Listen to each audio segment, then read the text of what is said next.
Hare Krishna, Hare Hare, Hare Rama, Rama Rama, Hare Hare. So we're going to continue reading from Srimad Bhagavatam, Canto 5, Chapter 13, Text 21. We are hearing the instructions by Jaḍa to Maharaj Rahūgaṇa. Vachan.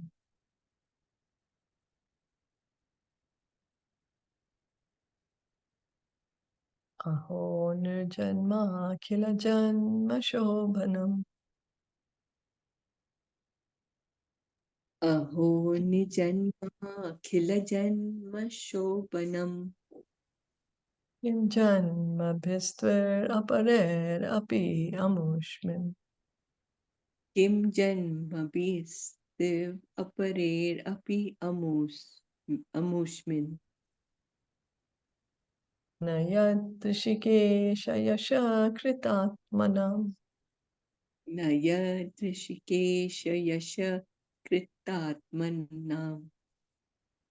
Mahatmanam va prachura samakamaha. Mahatmanam va prachura samakamaha.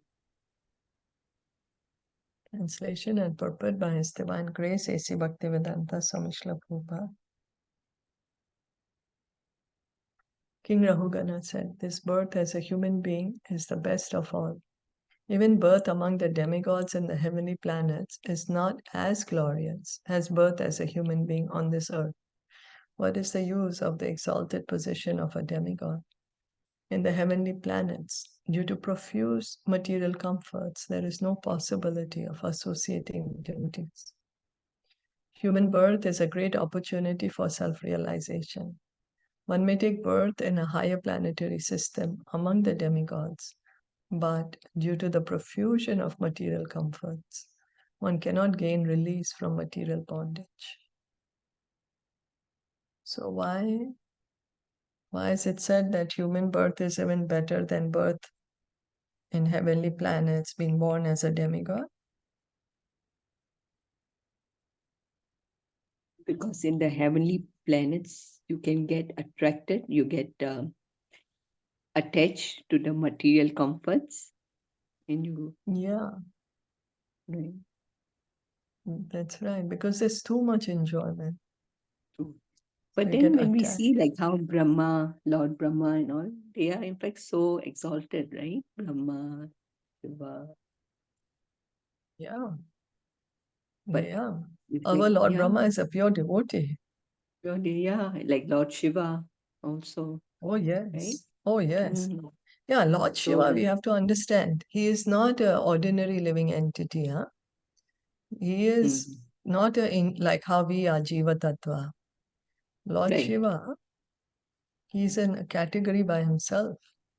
He's above the demigods, above the living entities. Yeah, but very exalted. Very, very exalted. So he's not Vishnu Tattva, but he's not Jiva Tattva. He's like kind of in between. Okay.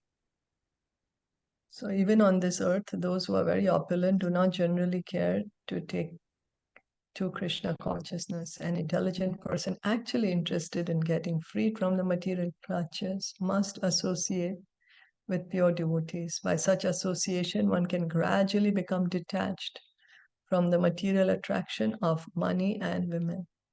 So why is it said to get associate with devotees? What happens?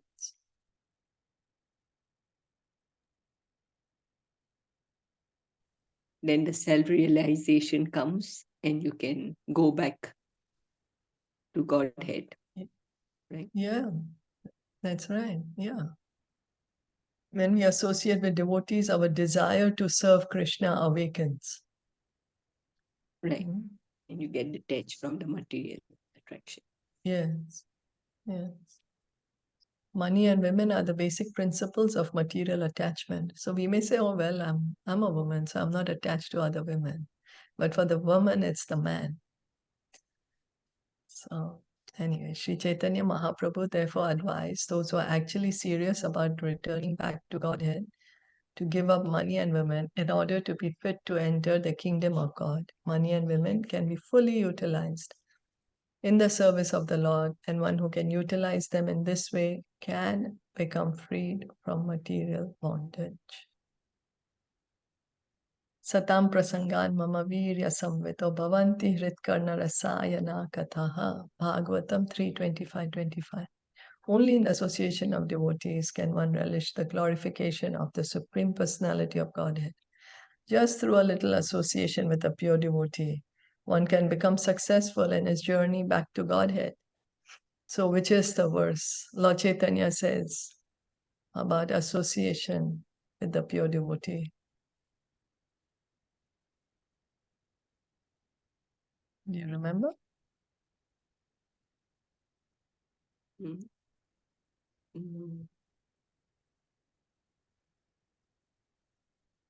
साधु संग सर्व शास्त्र कहे love मात्र साधु संग सर्व सिद्धि है. Lava Matra, a moment's association with a pure devotee gives us complete perfection because it gives us then, awakens our desire to serve Krishna.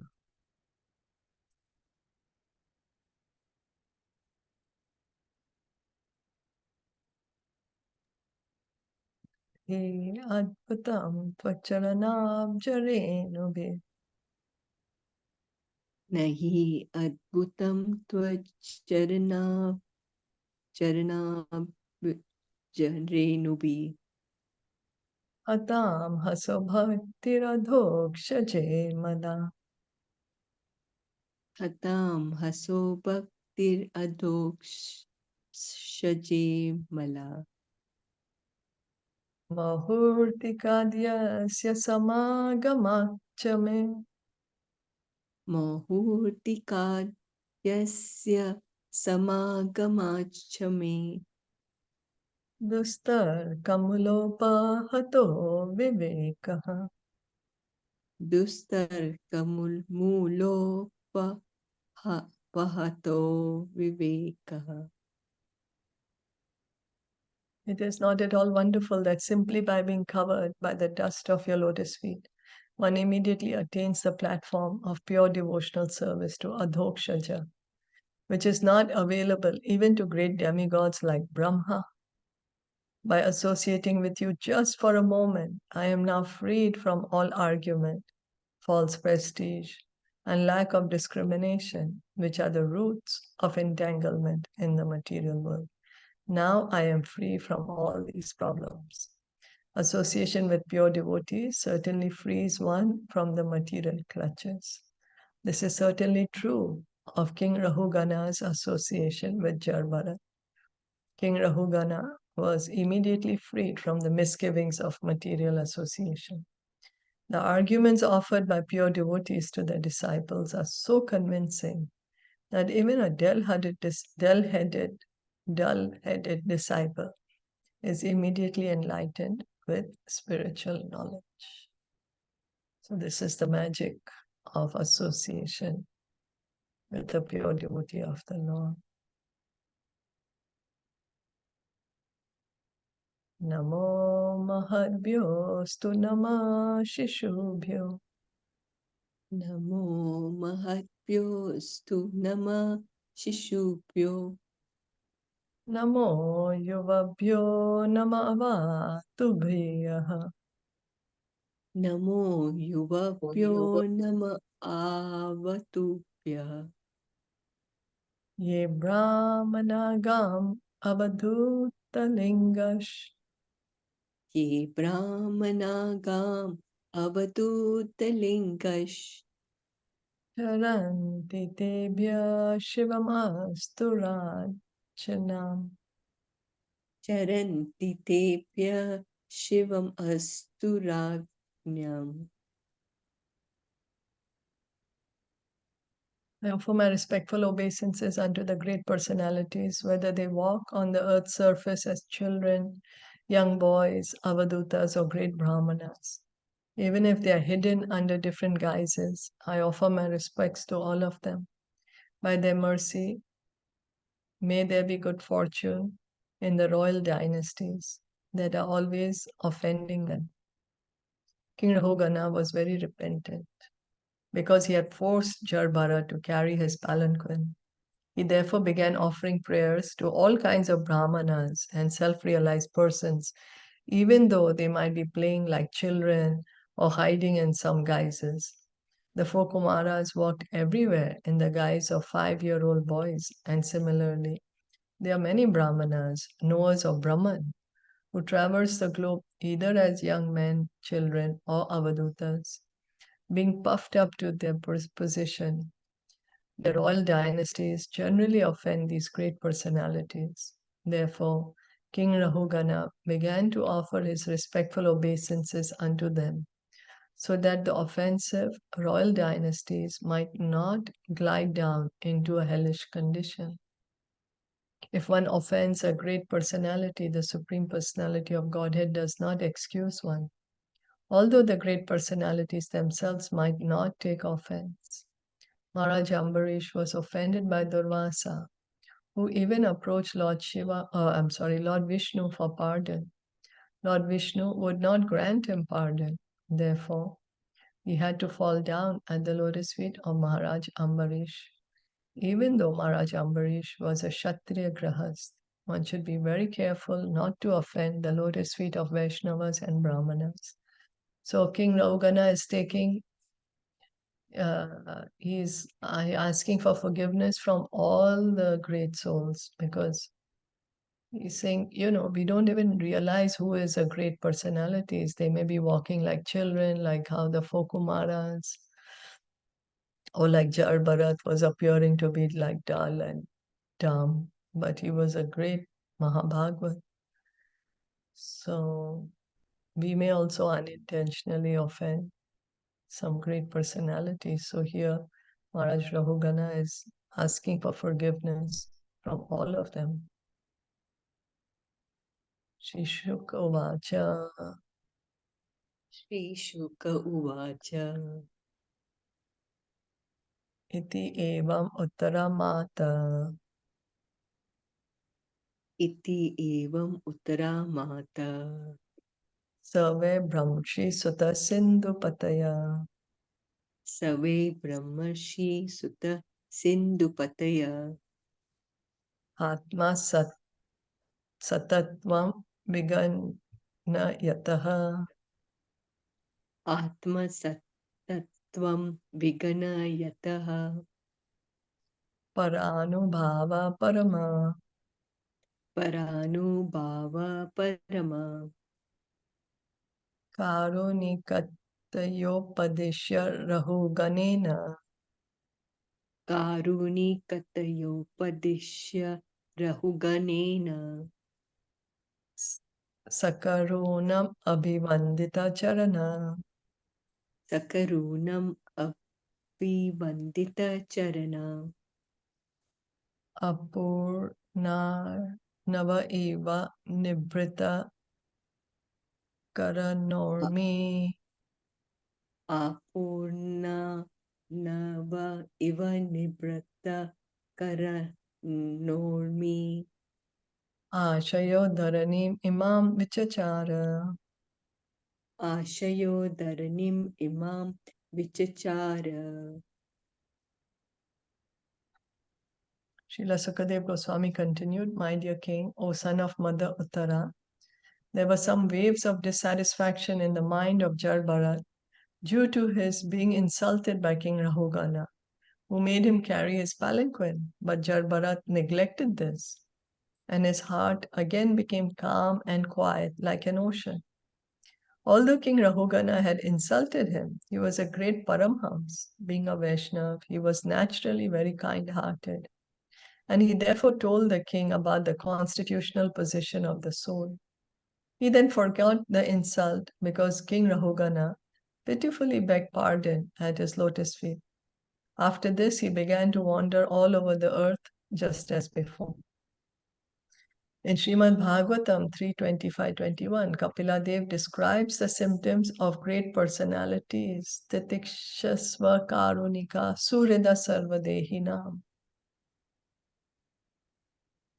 Titikshava Karunika Surida Sarvadehina. A saintly devotee is certainly very tolerant. He is the friend of all living entities, and he does not create enemies within the world. So, what are the qualities, few qualities that are listed here? Tolerant, and he does not create any enemies, Yeah. within the world. And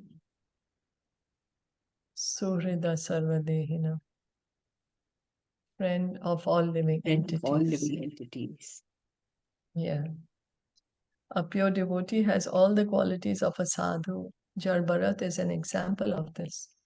Due to the material body, his senses were certainly agitated when he was insulted by King Rahūgaṇa. But later, due to the king's humble submission, Jaḍa excused him. It is the duty of everyone desiring to return to Godhead to become submissive like King Rahūgaṇa and beg pardon of Vaishnavas one may have offended.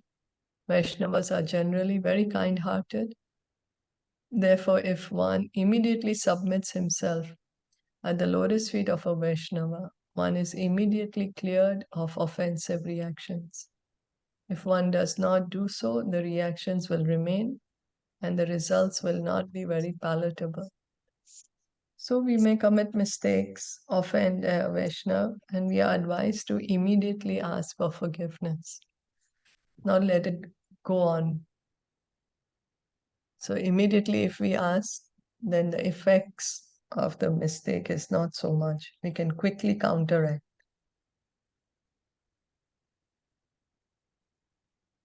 Savira patir api sujana samavagata. Sauvira patir api sujana samavagata. Paramatma satatva atmani. Paramatma satatva atmani. Avidyadhyaropitam cha dehatmamatim. Avidya dyaropitam cha dehatma matim. Visasarja evam hi nripa. Visasarja evam hi nirpa. Bhagavad ashrita shritanubhavaha. Bhagavad ashrita shritanupava.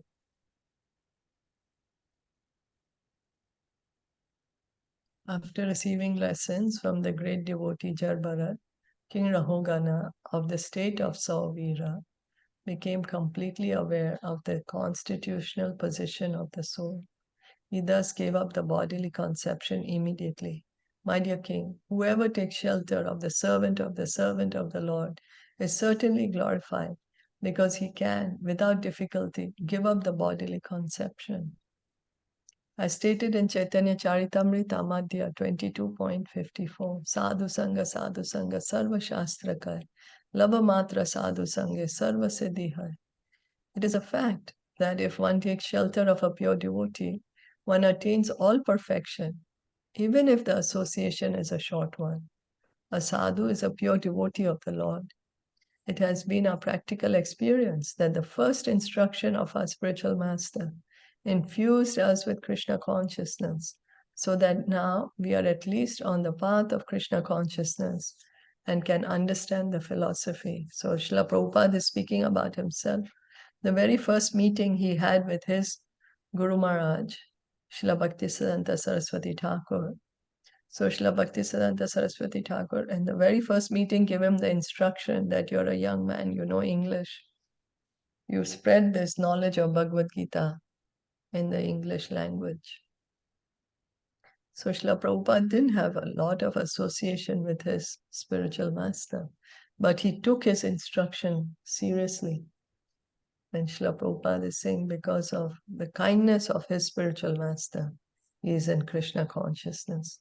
Actually, Srila Prabhupada is already born a pure devotee. He was born in a great Vaishnava family. His father was great Vaishnava. From childhood, he was great devotee of the Lord. So as a result, there are many devotees engaged in this Krishna consciousness movement. The whole world is revolving under the bodily conception. Therefore, there must be devotees all over the world to deliver people from the false bodily conception and fully engage them in Krishna consciousness. So when we associate with devotees, that can help us to understand our identity as spirit souls. Otherwise, we are all thinking we are the body. So Maharaj Rahūgaṇa, he was able to overcome this. He gave up this idea that he is the body. Rajovacha. Yeah, Yoha va. Oh, sorry. Rajovacha. Yoha va iha bahu vida mahabhagavata. Yoha va iha bahu vida maha bhagavata. Tvaya bihitaha parokshena. Tvaya bihita parokshena. Vachasa jiva loka bhavadhava sahi. Vachasa jiva loka bhava dviva sahi. Arya manishaya kalpita vishayo. Arya manishaya kalpita vishayo. Nanjasa vyutpana loka samadhikamaha. Nanjasavyapana loka samadikamaha. Atha tad evaitad. Atha tad evetad. Durvagamam samavetanukalpena nirdishyatam iti. Duravagamam samma vetanukalpena nirdishyatam iti. King Parikshit then told Sukadeva Goswami, my dear Lord, O great devotee sage, you are omniscient. You have very nicely described the position of the conditioned soul, who is compared to a merchant in the forest. From these instructions, intelligent men can understand that the senses of a person in the bodily conception are like rogues and thieves in that forest, and one's wife and children are like jackals and other ferocious animals. However, it is not very easy for the unintelligent to understand the purport of the story because it is difficult to extricate the exact meaning from the allegory. I therefore request Your Holiness to give the direct meaning. So here Parikshit Maharaj is saying that the soul is compared to a merchant. And what are the rogues and thieves?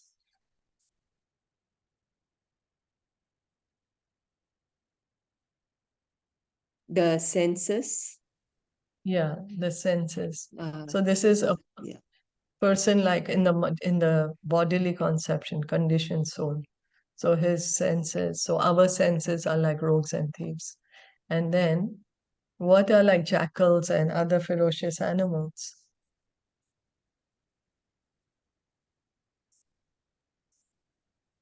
Wife and children. Wife and children. That's right. So now Parikshit Maharaj is saying, well, how do we understand this allegory? It's not very easy to understand. There are many stories and incidents in Srimad Bhagavatam that are described figuratively. Such allegorical descriptions may not be understood by unintelligent men. Therefore, it is the duty of the student to approach a bona fide spiritual master for the direct explanation. Thus, and the Bhaktivedanta purports of the 5th canto, 13th chapter of Srimad Bhagavatam entitled Further Talks Between King Rahūgaṇa and Jaḍa. Chapter 14, The Material World as the Great Forest of Enjoyment. The direct meaning of the forest of material existence is given in this chapter. Merchants sometimes enter the forest to collect many rare things and sell them at a good profit in the city. But the forest path is always bedecked with dangers. When the pure soul wants to give up the Lord's service to enjoy the material world, Krishna certainly gives him a chance to enter the material world. As stated in the Prema Vivarta, Krishna Bhahirmukha Hana Bhoga Vancha Kare. This is the reason the pure spirit soul falls down to the material world. So it's because our desire to enjoy the material world. So Krishna is kind. He fulfills our desire and he lets us come to the material world. Due to his activities under the influence of the three modes of material nature, the living entity takes different positions in different species. So our different bodies are under the influence of what?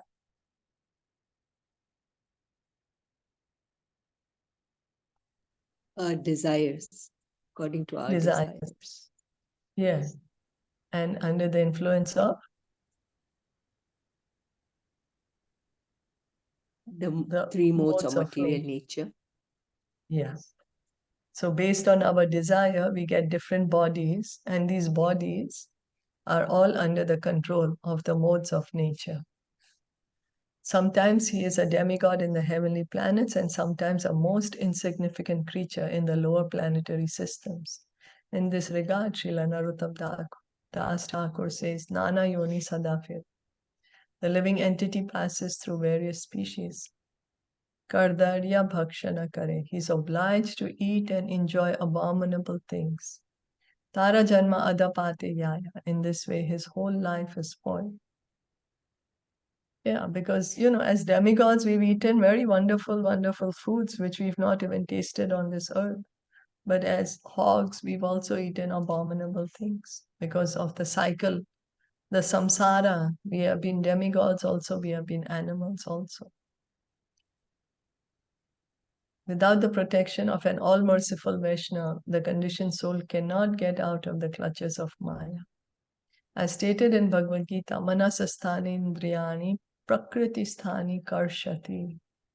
The living entity begins material life with his mind and the 5 knowledge-acquiring senses. And with these, he struggles for existence within the material world. These senses are compared to rogues and thieves within the forest. They take away a man's knowledge and place him in a network of nations. Thus, the senses are like rogues and thieves that plunder his spiritual knowledge. Over and above this, they are family members, wife and children, who are exactly like ferocious animals in the forest. The business of such ferocious animals is to eat a man's flesh. Oh my God. The living entity allows himself to be attacked by jackals and foxes, wife and children, and thus his real spiritual life is finished. In forest of material life, everyone is envious like mosquitoes, and rats and mice are always creating disturbances. Everyone in this material world is placed in many awkward positions and surrounded by envious people and disturbing animals. The result is that the living entity in the material world is always plundered and bitten by many living entities. Nonetheless, despite these disturbances, he does not want to give up his family life, and he continues his fruitive activities in an attempt to become happy in the future. He thus becomes more and more entangled in the results of karma, and thus he is forced to act impiously. His witnesses are the sun during the day and the moon during the night. The demigods also witness, but the conditioned soul thinks that his attempts at sense gratification are not being witnessed by anyone. Sometimes when he is detected, he temporarily renounces everything. But due to his great attachment for the body, his renunciation is given up before he can attain perfection. In this material world, there are many envious people. There is the tax exacting government, which is compared to an owl, and there are invisible crickets that create unbearable sounds. The conditioned soul is certainly greatly harassed are the agents of material nature, but his intelligence is lost due to undesirable association. In an attempt to gain relief from the disturbances of material existence, he falls victim to so-called yogis, sadhus, and incarnations who can display some magic, but who do not understand devotional service. So this is a karshati. Krishna says karshati, that we are trying to enjoy this material world with mind and senses, but we are just being baffled, we are struggling. So our struggle is being explained here in the material world. So we may renounce, but then we may renounce before we are actually able to. So again, we come back to the old ways. So, and then being frustrated by this, we may get attracted to some not very authentic, not very real. So as it's called, we may fall victim to some so-called incarnation. Sometimes the conditioned soul is bereft of all money, and consequently, he becomes unkind to his family members. And sometimes if there's no money, then what can he do? In this material world, there is not a pinch of actual happiness for which the conditioned soul is longing life after life. So we are looking for happiness here, and we find some enjoyment, but we think it's happiness. But it still is not enough to give us complete satisfaction, because the miseries are there, so many. The government officials are like carnivorous rakshasas who exact heavy taxes for the maintenance of the government. The hard-working conditioned soul is very saddened due to these heavy taxes. And we can see, the governments like to take the taxes but not give the equivalent protection to the citizens. The path of fruitive activities leads to difficult mountains, and sometimes the conditioned soul wants to cross these mountains, but he is never successful. And consequently, he becomes more and more aggrieved and disappointed, becoming materially and financially embarrassed. The conditioned soul unnecessarily chastises his family. So one will become so stressed, and because he's so stressed, financial difficulty, or just too much stress because so much struggles, then one may just get angry at the family members. In the material condition, there are four principal needs, out of which sleep is compared to a python. When asleep, the conditioned soul completely forgets his real existence. And in sleep, he does not feel the tribulations of material life. Yeah, we forget everything when we are sleeping. Can't remember anything. Can't even remember ourselves. Sometimes, being in need of money, the conditioned soul steals and cheats, although he may apparently be associated with devotees for spiritual advancement. His only business is getting out of the clutches of Maya. But due to improper guidance, he becomes more and more entangled in material dealings. So sometimes the soul may need money, and so because of that, the living being, he may cheat or he may steal. So actually, what our only business actually is to get out of the material world, but we are so engrossed in thinking we are the body that we are doing everything to try and make ourselves more and more comfortable here in the material world. This material world is simply an embarrassment and is composed of tribulations presented as happiness, distress, attachment, enmity, and envy. On the whole, it is simply full of tribulation and misery. When a person loses his intelligence due to attachment to wife and sex, his entire consciousness becomes polluted. He thus only thinks of the association of women. The time factor, which is like a serpent, takes away everyone's life, including that of Lord Brahma and the insignificant ant. So with time, Each of us are going to die. We have to give up this body, whether we are in the body of Brahma or of the ant. Sometimes the conditioned soul tries to save himself from inexorable time and thus takes shelter of some bogus savior. Unfortunately, the bogus savior cannot even save himself. How then can he protect others? The bogus saviors do not care for bona fide knowledge received from qualified brahmanas and Vedic sources. Their only business is indulging in sex and recommending sexual freedom, even for widows. Thus, they are like monkeys in the forest. Srila Sukadev Goswami thus explains the material forest and its difficult path to Maharaj Parikshit. So Maharaj Parikshit is asking more in detail about this forest of the material world. Sahovacha. Sahovacha. Sa esha dehatma maninam satvadi. Sa esha dehatma maninam satvadi. Guna vishesha vikalpita kushalako. Guna vishesha vikalpita kushla kilako. Chala samavahara vinirmita. Shala samavahara vinirmita. Vividha deha balibhe yoga. Vividha dehavali viryoga. Samyogadi anadi samsaranubhavasya. Samyogadi Anadi shamsharano. anadivasya. Dvarabhutena shad indriya.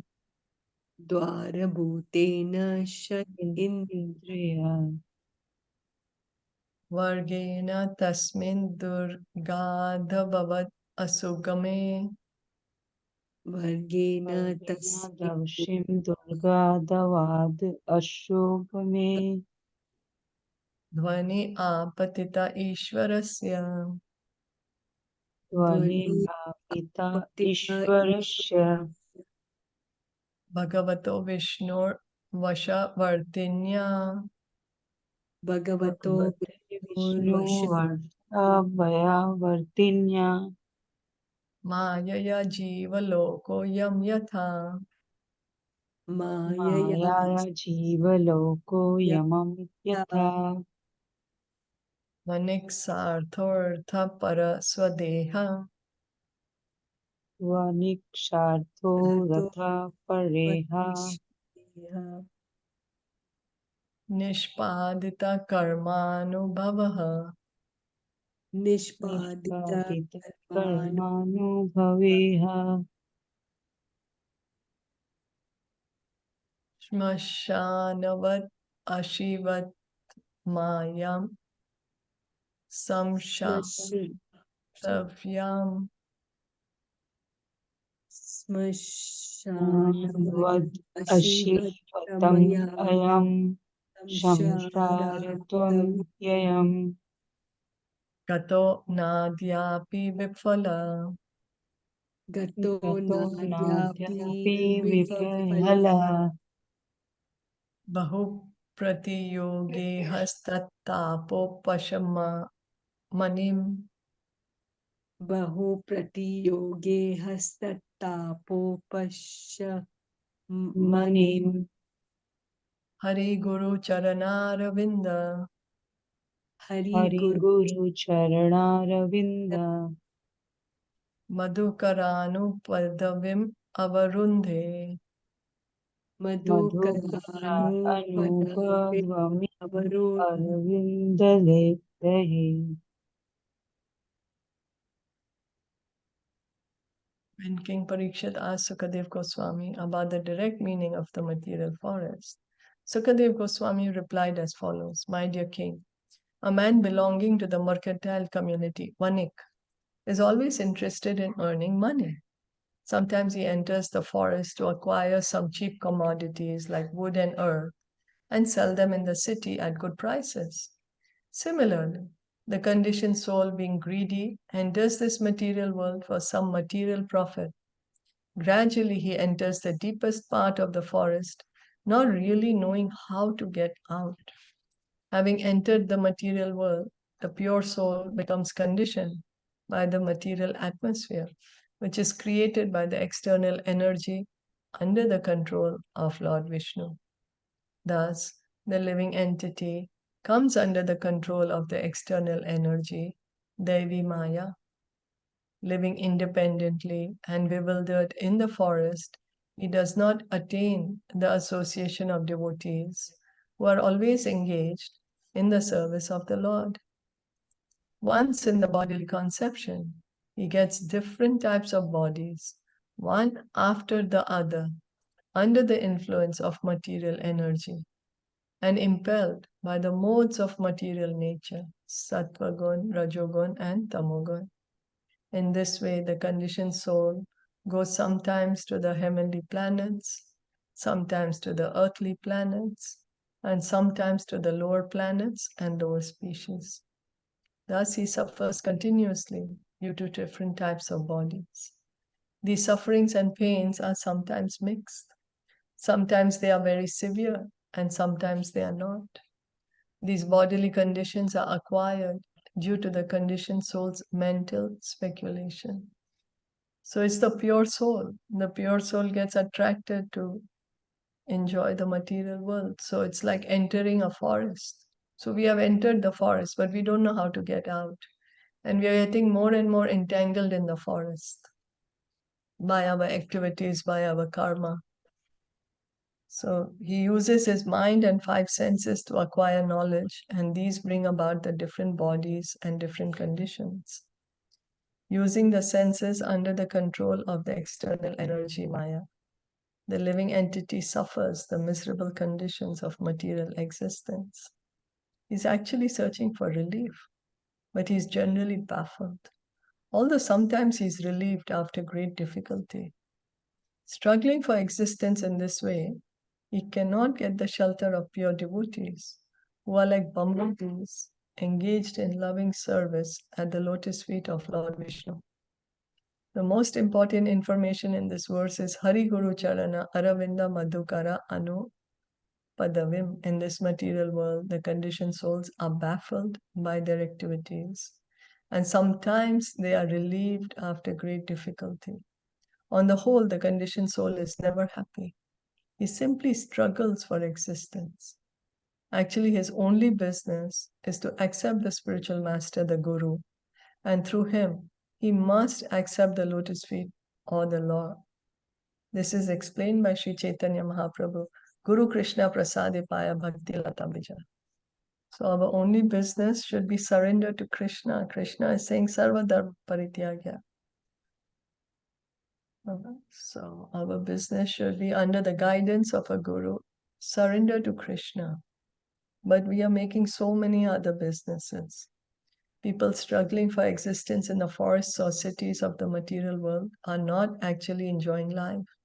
They are simply suffering different pains and pleasures, generally pains that are always inauspicious. So someone may say, well, I already started the path of devotional service, and that's the best thing we can do. And then it's a process, it takes time. We cannot immediately expect result, as it took us such a long time to get entangled. So gradually we can disentangle ourselves. They try to gain release from these pains, but they cannot due to ignorance. For them, it is stated in the Vedas, Tat Vijnanartham Sagurum Eva Bikache. When the living entity is lost in the forest of the material world, in the struggle for existence, his first business is to find a bona fide guru who is always engaged at the lotus feet of the Supreme Personality of Godhead Vishnu. After all, if he is at all to be relieved, eager to be relieved of the struggle for existence, he must find a bona fide guru and take instructions at his lotus feet. In this way, he can get out of the struggle. So we need to accept a bona fide spiritual master and follow his instructions. And in this way, we can get out of this forest of material world, because we don't know the way out, but the Guru knows. So by following his instructions, we can get out. Since the material world is compared here into a forest, it may be argued that in Kali Yuga, modern civilization is mainly situated in the cities. A great city, however, is like a great forest. Actually, city life is more dangerous than life in the forest. If one enters an unknown city without friend or shelter, living in that city is more difficult than living in a forest. There are many big cities all over the surface of the globe, and wherever one looks, he sees the struggle for existence going on 24 hours a day. People rush about in cars going 70 and 80 miles an hour, constantly coming and going. And this sets the scene of the great struggle for existence. One has to rise early in the morning and travel in that car at breakneck speed. There's always the danger of an accident, and one has to take great care. In his automobile, the living entity is full of anxieties, and his struggle is not at all auspicious. Apart from human beings, other species like cats and dogs are also struggling very hard day and night for existence. And now we may say the dogs really have a good life, like, but still it's a dog's body after all, So there is struggle. Thus the struggle for existence continues, and the conditioned soul changes from one position to another. For a while he is a child, but he has to become a boy. From a boy, he has to change into a youth, and from youth to manhood and old age. Finally, when the body is no longer workable, he has to accept a new body in different species. Giving up the body is called death, and accepting another body is called birth. The human form is an opportunity to take shelter of the bona fide spiritual master, and through him, the Supreme Lord. This Krishna consciousness movement has been started to give an opportunity to all the members of human society who are misled by foolish leaders. No one can get out of this struggle for existence, which is full of miseries, without accepting a pure devotee of the Lord. The material attempt changes from one position to another, and no one actually gains relief from the struggle for existence. The only resort is the lotus feet of a bona fide spiritual master, and through him, the lotus feet of the Lord. So we are being told that how to get out of this forest of material existence, accept the shelter of the lotus feet of the Guru, and through him, take shelter of Lord Krishna. So we'll stop here for today. Were there any comments or anything to add? So beautifully explained, like in detail. That this material world is a forest. And every living entity is struggling, right, for existence. Every living entity. Even it comes to the demigods also, right? Yeah, yes. They are also struggling. Yeah, each of us, you rightly pointed it out. You see, Lord Indra is the king of heaven, but how many times, Vecharo, he gets worried somebody will take his throne? Or, he gets thrown out of his own kingdom by the demons. Yeah, so true. So true. Thank you. Thank you so much. Srila Prabhupada ki jai, Gaur Bhakta Vrinda ki jai. Hare